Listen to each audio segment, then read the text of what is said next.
should we have a little talk?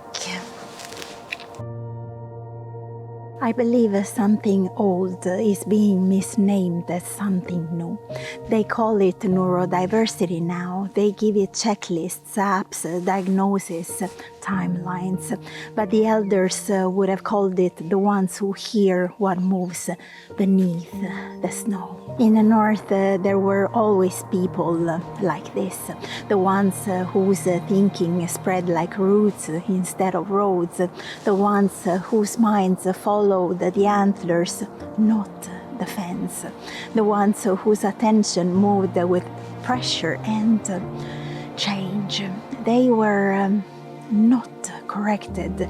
They were placed where antlers actually make sense, not inside the narrow work, not inside the repetition, but where watching is work, where listening keeps people alive, where memory must remain unbroken, where sensing comes before proof.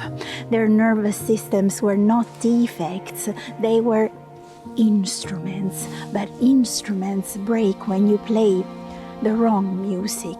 What I see now is bones that were meant for open ground being forced into small rooms, minds shaped for patterns and depth, being punished for not tolerating noise, speed, interruption, and constant demand.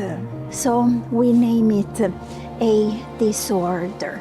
We say something is wrong with the person instead of wrong with the pace. We medicate, we optimize, we build apps to help them survive a world that is hostile to their wiring. But listen to me carefully. Nothing is wrong with a nervous system that refuses to flatten itself. There are people who feel time differently. They feel sound differently. They feel expectation, like pressure on the sternum. Their exhaustion is not laziness, it's overexposure. In all the northern life, no one expected every person to function the same way. That idea would have sounded insane. Survival required difference. Some minds stayed narrow, instead the others stayed wide and alert. Now we demand sameness. Sit still, focus constantly, switch tasks on command, ignore what your body is actually telling you. And when someone cannot do this, we say their antlers are wrong for the fence. I believe many of the people being diagnosed now are not suddenly emerging. They were always here. What changed is that the world no longer has places for them. The soil has hardened, the rhythms are gone.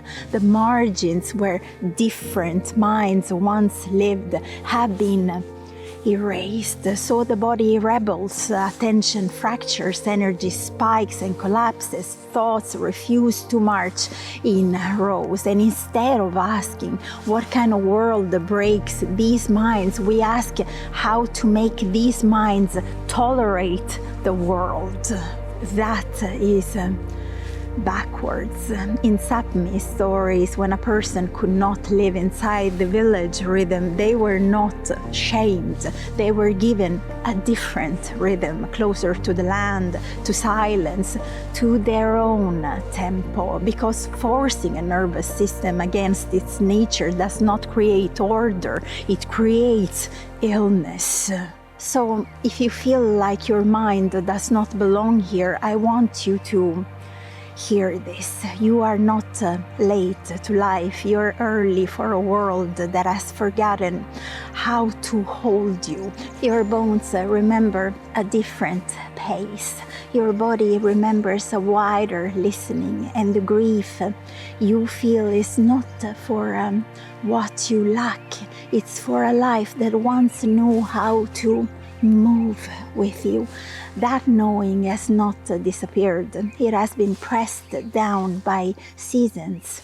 Antlers rot, roots remain. End of transmission. Bye.